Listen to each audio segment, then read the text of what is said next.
Yes, guys. Thank you for listening to the Bridge to Buctober podcast, where we talk all about them Pittsburgh Pirates and that. My name is Josh. Today is August 14th.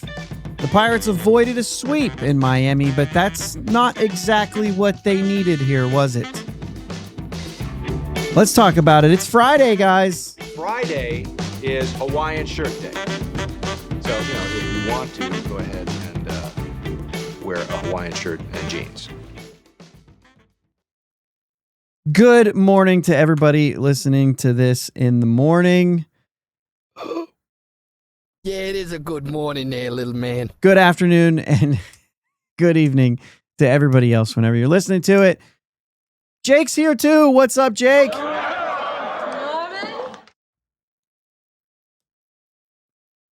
Try that again, Jake. You were muted. Sir?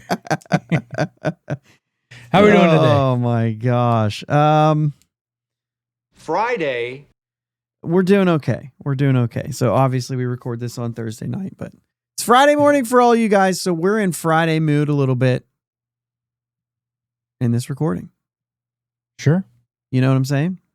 I do. Yeah. Listen, Braxton Ashcraft pitched an absolute gem on Thursday afternoon, but that came one game too late, maybe, you would think, as far as a series, maybe two. I don't know. Buck still dropped this series from the Marlins. All right. Let's talk Ashcraft, okay? Because it needs to be talked about, and then we'll let everything else air, if you know what I mean. Sure.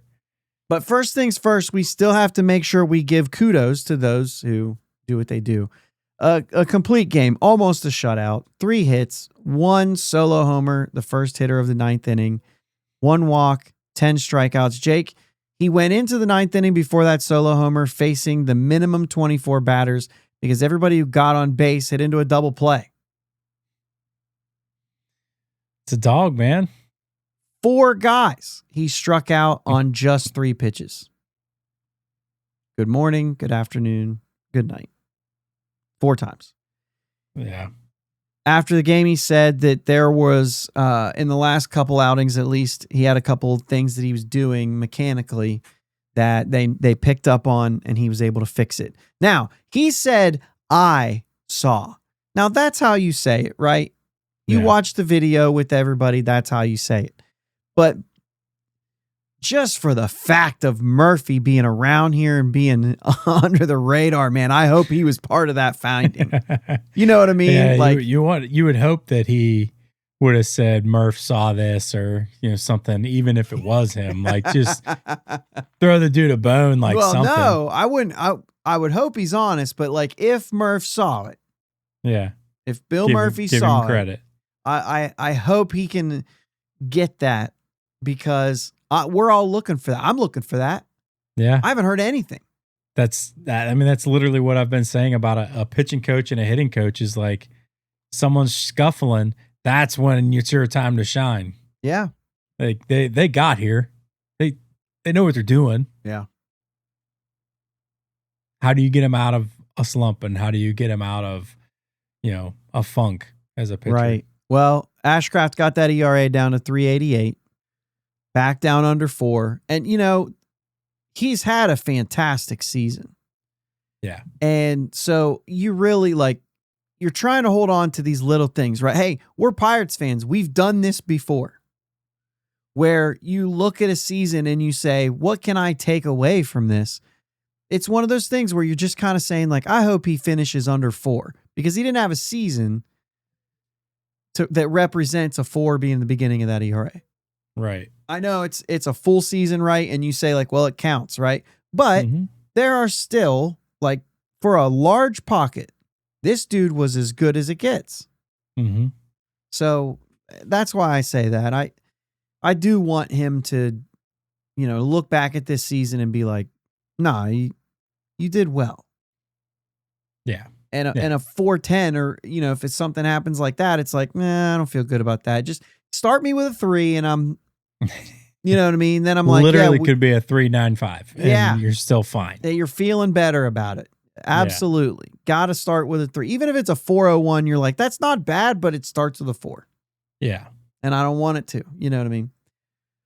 He was dominant, dude. Very, very good in every way. Just really good. Matter of fact, if they don't score 5 runs off a position player in the 9th inning, he probably doesn't give up that homer. He was just pacing in there.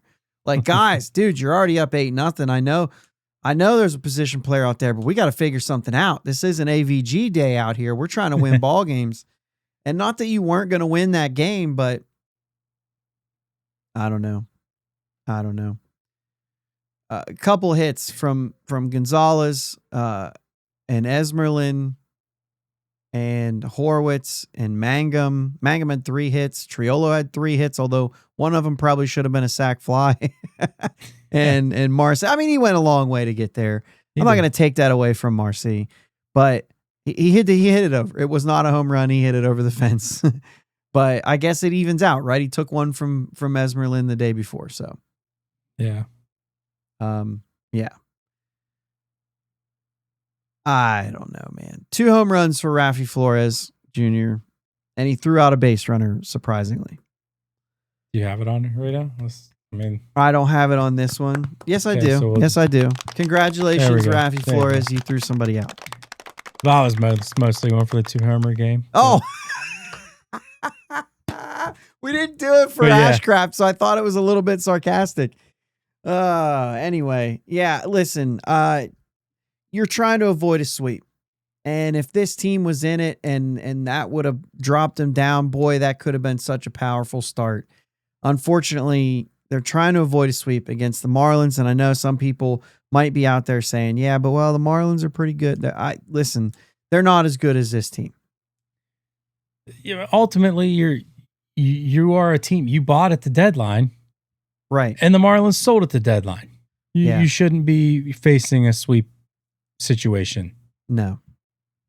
And here's the thing, Jake.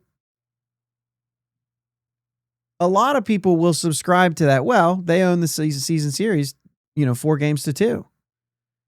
Okay. Right now, as it stands, and we still have games against the Brewers, but right now, as it stands, we own the season series against the Brewers. So does that mean the Marlins are better than the Brewers if we're subscribing to that? No. The Brewers are the best team in the National League, right? Up until a day or two ago, they were the best team in baseball for the 2nd straight year. The Rays, of all teams, have passed them up, and maybe that's a conversation for Sunday. But the thing is like, no, that's not how this thing works. Their series. That's just 6-4 against Milwaukee right now. You know what I mean? So win one more game and you get the season series. You can go there and lose 2 out of 3, and that means that you're a better team than the Milwaukee Brewers. Like, no, they're the best team in the National League. So I just don't feel that way about that. Like, things happen, and you know what I mean? But you could tell me they had a better season.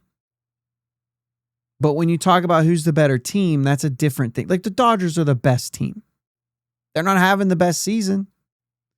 But when you look at that roster, that's the best team. It's the best roster. Yeah, exactly. Well, but like, if you ran this, here's how you could say it, Jake. When you look at those teams, and everybody can look at those teams and you can decide for yourself. But when you look at those teams and you run this simulation 10 times, Dodgers are going to be the best team more times than anybody else. Yeah. They're the best team. That doesn't mean they're going to have the best season. That's why you play the games. Right. So, like, who's the best team does not mean who's going to win. It never does, especially in baseball. Especially in baseball. Yeah. So, you just don't know when you play this team and when somebody's hurt. I mean, whatever. Anyway, I felt like going on that rant because I said, we shouldn't be losing to the Marlins. They're not a bad team. I just don't. I think this roster is better than them. The expectations of what this roster should have done are higher, and this has been we called Sunday's show a disaster for a reason. Yeah. So now, let's get into that, because it started with Paul Skenes on Monday night. 5 innings, 5 hits, 2 runs, 1 earned. A walk, 4 strikeouts. 65 pitches, and he was done. Did you get a sense, watching him pitch at all, that it was there? Oh, he's only given up 2 runs. I actually kind of felt, watching the game, like, he's only given up 2 runs, but I'm not impressed. Yeah. I thought his control was a little better, for sure. But yeah, I mean, overall, you're just watching a guy he's in a bad funk. Like, I don't know if it's just exhaustion, if it's his arms cooked for the year. Yeah, it just doesn't look like Paul Skenes out there. I said Monday. It was Tuesday. My bad. Yeah, we had Monday off. So Jake, you got to look for it to find it. Come on, man.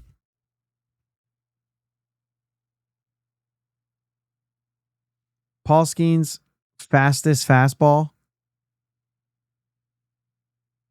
Where's it at? I can see the. He did have, what was it, 45 strikes to 20 balls? Pretty sure. Yeah, but I'm just getting an average here. Where's the stinking. What are we doing? Oh, we'll just go down here and look through it, man. We'll do it the old school way. Old school. First pitch of the game, 96.2. And I think that was as fast as it got. There is a 96.5. It just didn't get up there. And I guess it probably was kind of magnified by the fact that you're watching Yuri Perez throw, I mean, such a good game. Mm-hmm. And you know, we were upset about this offense, and there are times where when you're watching a game, you're like, this team can't hit. There are other times you're watching saying, I don't think anybody's hitting him right now. You know what I mean? Like Yuri Perez was very good. Yeah, he was dealing. And there was even a moment in Wednesday's game where, it was in Thursday's game where Phillips for the Marlins, that curveball was working so good. I thought, my goodness, we're not going to score in this game either. And then he missed a couple and they ended up getting to him a little bit. But, you know, there's times where you look at a guy, Yuri Perez definitely had all of it. And on the other side, you got Skenes being shut down after 65 pitches. Don Kelly said that the plan was 70. What are you thinking here, Jake? You know, I don't really know what to read into the 70 pitch count. I mean, I'm guessing they're just wanting to limit some pitches, limit some wear and tear on the arm. But the velo's down for sure. Yeah. And in the 65, like taking him out after 65, I think they just wanted to give Johan a clean inning. I think if you have a pitch limit around there and you're sitting there between innings within like, you know, five or less pitches, I think I'm making the same call. But well, yeah, if you can only throw 5 more pitches, there's no point to go off for another inning. That's not the point though. What do you think about the 70 pitch limit? Like where, you know, you think he's hurt? If he's hurt, they don't send him out there, right? Right. If he's hurt, he goes to the IL. I don't think he's hurt. I think they're just trying to take it easy on him a little bit for a minute. And I just, there shouldn't be restrictions on Skenes this year. Right. Well, he's earned it. Well, yeah. But I'm just saying, like, the way he has progressed, this should have been a year where he could throw 200 plus innings with no problems. Yeah. Johan Ramirez goes 3 innings in this game. 40 pitches.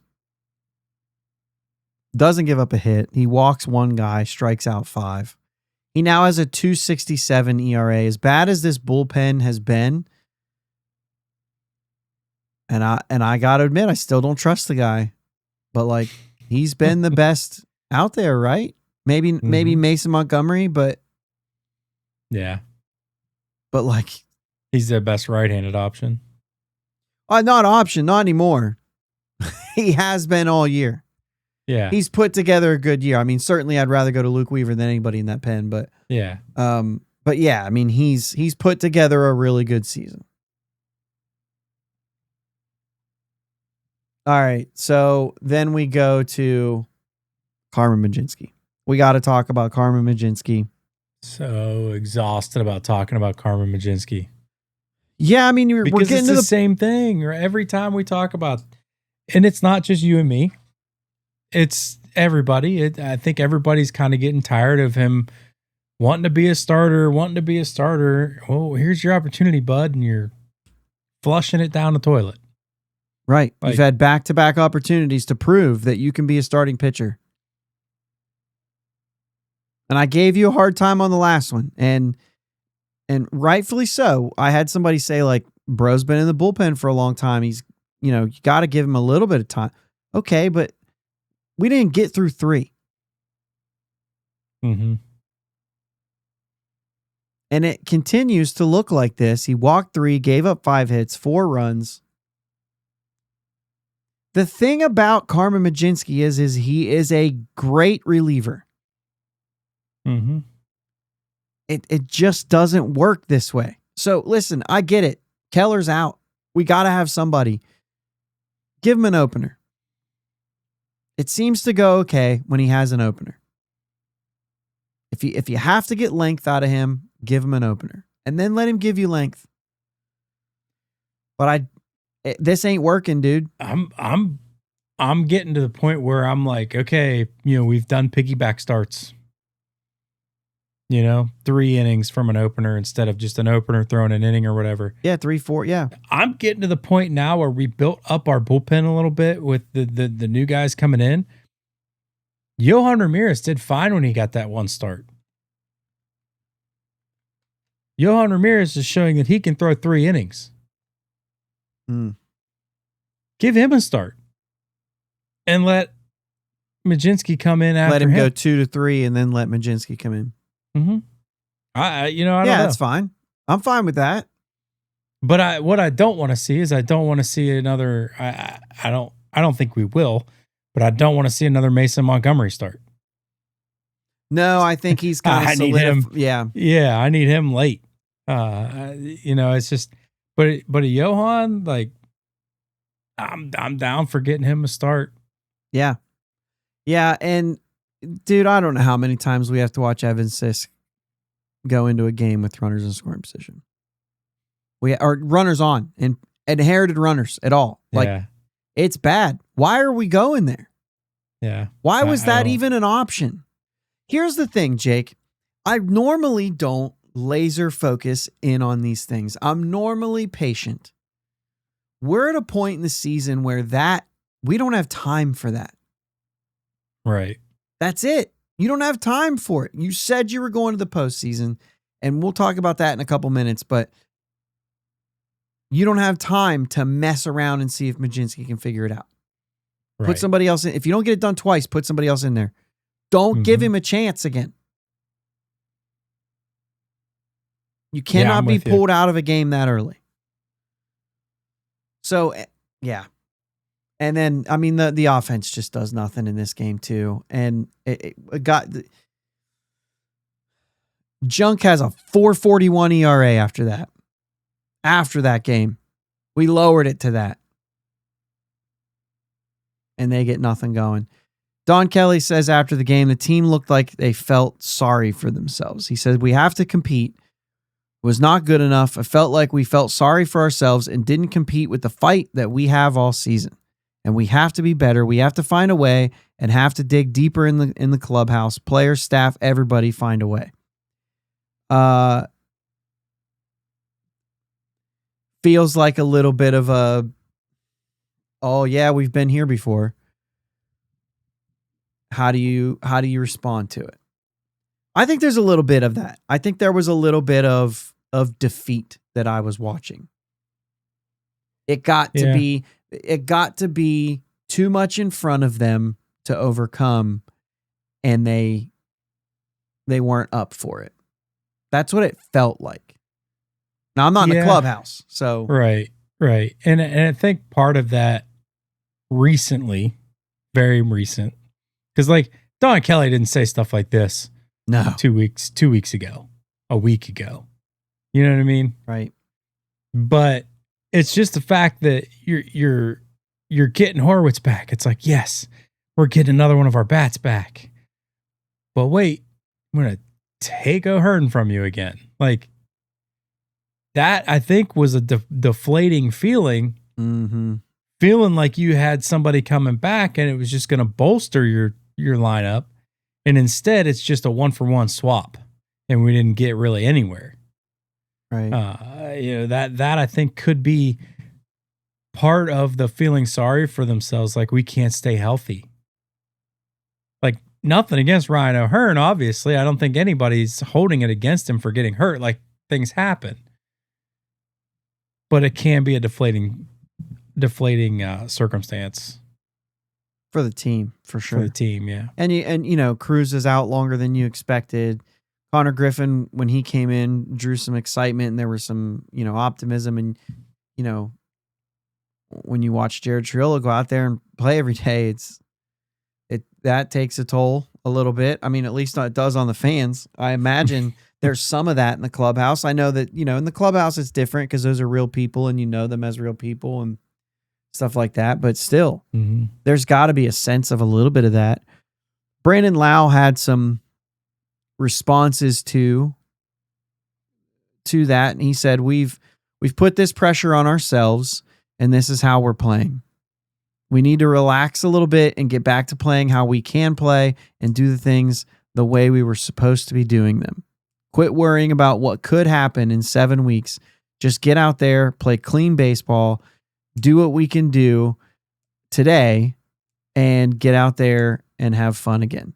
And there's some truth to that. I see where he's going with that. Obviously, as the player, he's not going to say, yeah, you're right. We didn't have a fight. Do you buy, what do you buy of this, of all this? Like, is that does he really disagree with Don Kelly, or is he just kind of doubling down and saying, like, this is what we need to do? Yeah. I'm assuming, giving him the benefit of the doubt, that he's not disagreeing with Don Kelly, but more like, hey, I've been here. I know what this is like. And this is what we're doing right now. And we need to snap out of it. We need to get back to playing ball. Just another little snippet of what he had said. He went on to say, instead of us going on and playing like we did in April or June or whatnot, we've somehow let the idea creep in that these games matter more than the previous ones did. People just need to take a breath, take a breather, take a step back, and realize that these are the same games that we were playing earlier. No additional stress to them. There's no added anything to it, because we can go win 10 in a row, but so could the team in the wild card spot. Like, just go take care of your business. And I like the way he said that. I like the end of that, Jake. Do you buy that, though? That there's no additional stress? That these games are just as important as the ones in April. Go ahead. You can answer that how you want, and I'll tell you my thoughts. I mean, I think in a way he is right. I mean, you got to win all the games all year. Like, you got to win games all year, not all of them, but obviously. Right. It's a math equation, right? I mean, there's 162. You got to have this many of them no matter when they come. Yeah. And no matter what you are doing on the field, you can win all the games. You could win every game from here on out. But if the other teams do the same thing that are already ahead of you, then you didn't gain any ground. So just take care of yourself. Don't worry about what they're doing. Just go take care of yourself, play your game. And if it works out, it works out. If it doesn't, it doesn't.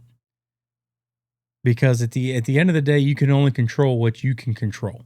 You can't control the other teams. So I do buy into what he's saying about there's no, I think there is additional stress because in order to make up ground, you do have to win every game possible at this point. But I do get what he's saying 100%. Yeah. So there's this thing, right? And a lot of people talk about it, and they talk about how the games in April are so much more important than the games, or are just as equally as important as the games in September. And you're right in the fact that it's a math equation and they each count as one win. You're right in that. But what you do in April, what you do in May, what you do in June, I'll even go as what you do in July. I think when you start adding all that up, you're either making the games in August and September more important or less important. And the way you do that is by how you set the table, how you put yourself in position. Right now, they put themselves in position that these are way more important than what those games were in April. And you could say like, well, but they had to put themselves in that position. Right. But if you lost those games in April, you were still going to have a chance to come back from that. At this point in time, Jake, the Pirates may have done themselves in by losing one series to the Marlins. It's never one series that decides anything. It's because of what you've already done that you can't change that made this more important. You can always change the future. You cannot change the past. So what you've done to this point in all those blown saves, this team should be 10 games over 500 and trying to stay in the race. Still the wild card, but right, where are the Cubs? Are they 10 games over? Yeah. Yeah. They're 71 and 50. So like, you know what I'm saying? Like when you start looking at that, you say, what kind of position are you in? The Padres are 65 and 57. If you were 10 games over 500, if you were looking at that saying, if you were 66 and 56, you'd be in the 2 spot. You know what I mean? Mm-hmm. And then you would go on this run, and now you would be a game or 2 out. And you would be in that race talking about it the same way these other teams are. And the funny thing is the 2 teams, the 4 teams that are ahead of us right now that are not named the Phillies, sold at the deadline. And you're telling me these games aren't more important? Like you have to win. Jake, a 10-game winning streak right now might not get it done. Like that's what we talked about on Sunday. But it's that fast. It's that fast how this happens. So like I get what he's saying. They count as one win. Mm-hmm. But it's not the same. They are more important. Because you're at a point now where you're in the tournament. You know, somebody, one of the beat writers said, opening up in Miami, this is the first game of the playoffs for the Pirates. And there was a remark that was like, playoffs. You know what I mean? Like, they're not going to the playoff. And it's like, no, but understand, though. Because if they start to lose games, they're done. Yeah. You know what I mean? And they may have done themselves in. Like, that might be it. I don't know yet. They responded to Don Kelly for one game. We obviously we have to see what happens this weekend. They're gonna have to sweep a couple teams. They're gonna have to go on a run, and it still might not be enough. But they have to fight. They have to do that. What they're up against right now is still very tough. I don't know. Probably time wise, we're not gonna really go back and seek through the schedule, but this might be something in the offseason that we'll talk about because there might be a series that you can look back on and say, I think that's when it happened. I think that's when they lost. And it might be that 4-game series in Cincinnati. Yeah, I was going to say it might be easy to. I think that's it. You think that's it? I mean? That 4-game series in Cincinnati might have been the one that was like, if you go and you win 3 out of 4 and then you lose 3 out of 4 to the Brewers, you're still kind of treading water a little bit. Mm-hmm. You know what I mean? But to lose to the Reds, and Jake, you're now behind the Reds. Yeah. A team that spent most of the season as a top 2 or 3 offense. Most of the season, or at least, a large part of the season with the best batting average in baseball. The number 2 OPS. The number 2 or number 3 in runs scored. The most important statistic for an offense. Scoring runs. Yeah. No matter how you do it. A top 10 team in home runs for a large portion of the season. Are now finding themselves falling apart. And the pitching's never been there, and yada yada, rant here and rant there. So let's look ahead at this weekend before we get off here and look at the matchups and see kind of where they're at here and talk about this series coming up. Bubba Chandler versus Jake Bennett, a left-handed pitcher. Then Jared Jones versus Sonny Gray. Sonny Gray putting together another great season. And then Paul something, right? Yeah, and then Paul Skenes versus Patrick Sandoval, another left-handed pitcher. You have to win a series against 2 left-handed pitchers in Sonny Gray this weekend.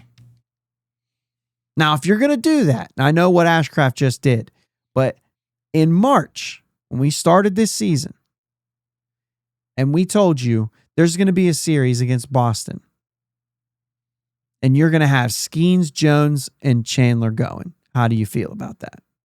You'd have said, series dub. I don't care who they got going. I feel good about it. You know what I mean? Yeah. Don't really have that feeling. Especially when 2 of them are left-handed. 2 of them are left-handed and 2 of ours are scuffling. Right. I consider Jared Jones to be finding his way back. Right. Still finding his way back. Yeah. Bubba's getting better, but it is kind of still, you just never know. Right. And the pressure's on right now. These guys are feeling it. That's why Brandon Lau feels like he has to say that. Because they're feeling it. Yeah. He had to step up and be a veteran voice. Right. That the fact that he went that far into it means that there was something going on. And he can feel that. And there are a lot of young guys there. And the thing, like, again, I keep going back to, they made their bet. Yeah. And that's the thing. You can't change that. And this is what you're up against when you didn't take advantage of that. 5 games. That's the longest win streak they've had. And there's just not a run like that. Let me take you through some of the numbers here, Jake.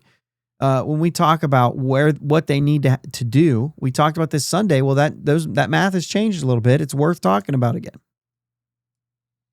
To get to 84 wins, which was my prediction. So not that it's like a magic number. It's just what I said. So to get to 84 wins, they need to go 25-14 now. Okay. 25-14. That's 11 games over. Okay. I think it probably takes 86, which was yours. I think it probably takes 86 to get in. Maybe 87. Padres 5 in a row now. Okay. So maybe 87, but either way, let's say 86. That's 27-12. That's a run. Does this team look like they're poised to go on a run like that? No. No, but the Marlins went 18-4 at one point this year.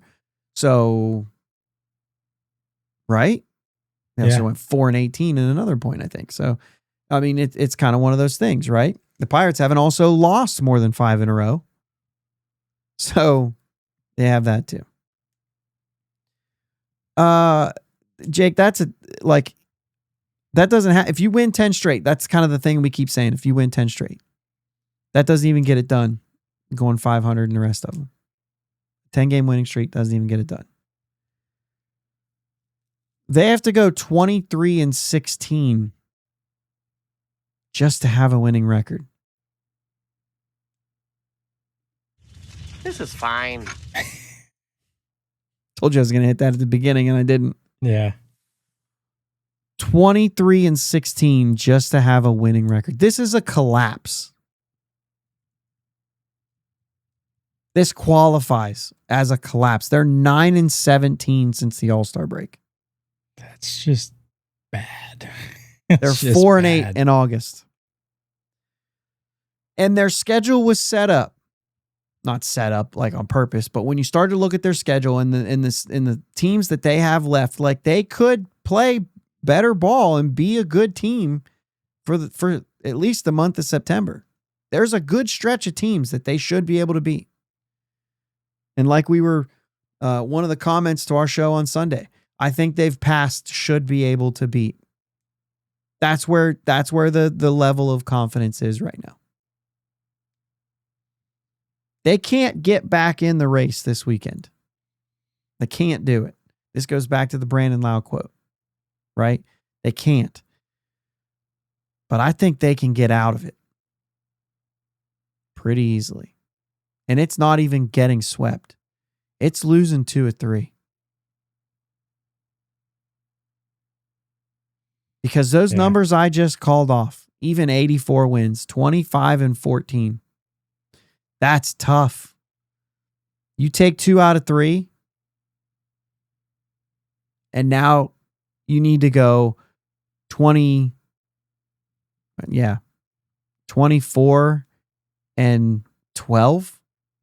Did I do that right? I don't think so. Anyway, you got to just remove 3 games, right? You won 1, you lost 2. So yeah, now it's 24-12. That's, you know what I mean? Yeah.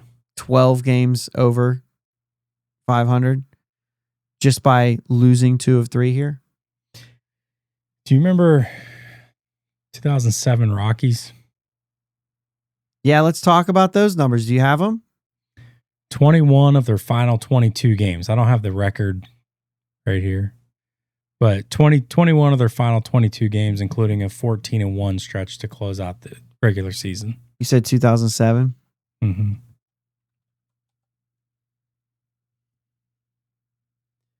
Yeah, they went 20-8 in September.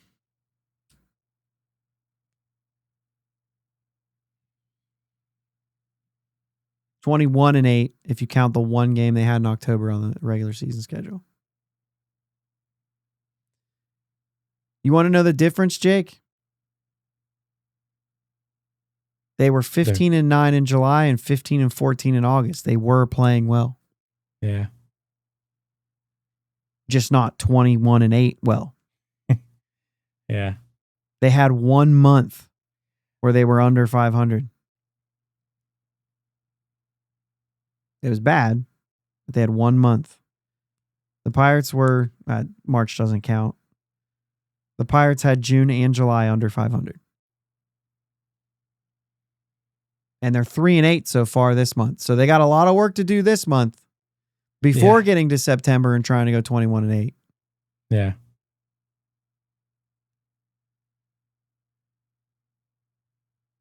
I'm just saying it's just, crazy things have happened. Yeah. Well, and I'm not looking at this team and seeing a team that's, like you said, poised to do that, make that run. No. And the thing is, I told you that the Marlins went 20-6 in June. The team that we just played, and that I just said, well, they're not better than the Pirates. They're close. The longest winning streak was 6 games. And they still put together 20-6. But what did they do after that? They lost 12 straight. Pirates haven't done that part yet. Right. This is a bad run, though. This is a bad run. Sure is. You got anything else? It's Friday. So. Yeah. Try to enjoy the weekend. Yeah. Don't let this Pirates season tear your life apart. Like it's baseball. It's baseball. Enjoy the baseball because we don't know what 2027 holds. That's right. Try to enjoy baseball for baseball. You get to watch baseball. Yeah. And if you're not a diehard, if you're just a sports fan who likes your teams and likes the Pirates, that's fine. I understand that. Yeah. This is probably the time where you tune out. Because right now, where we are right now, Jake, they're out of it. Mm-hmm. They're all the way out of it. The only time it gets interesting is if they find their way back in. That's going to mean 10 or 12 more wins in a row. Yeah. Then you say, all right, now they're back. Like I said, they can't get back in it without something like that.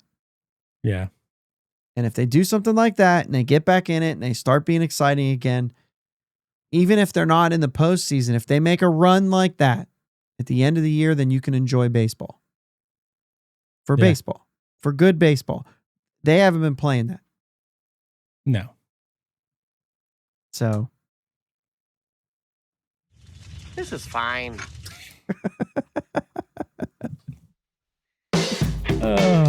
Anyway, back at you guys on a Friday. We'll be back Sunday night for the live show, 8:30 on YouTube. 9 o'clock. 9 o'clock. 9 o'clock. Thanks. Good shout out there. 9 o'clock on YouTube. Come hang out with us. Join the chat. We'll do more of this complaining and, maybe we'll get to talk about some good baseball. You know what I mean? Never know. Never It can know. happen. Appreciate you guys. Enjoy your weekend. Let's go Bucks. Let's go Bucks. Thanks for listening to my dad and Uncle Jake on the Bridge to Buctober podcast. Follow them on Twitter, Facebook, and Instagram at Bridge2Buctober. Don't forget to subscribe so you know when new episodes are released. Clear the deck, cannonball coming, and let's go Bucks.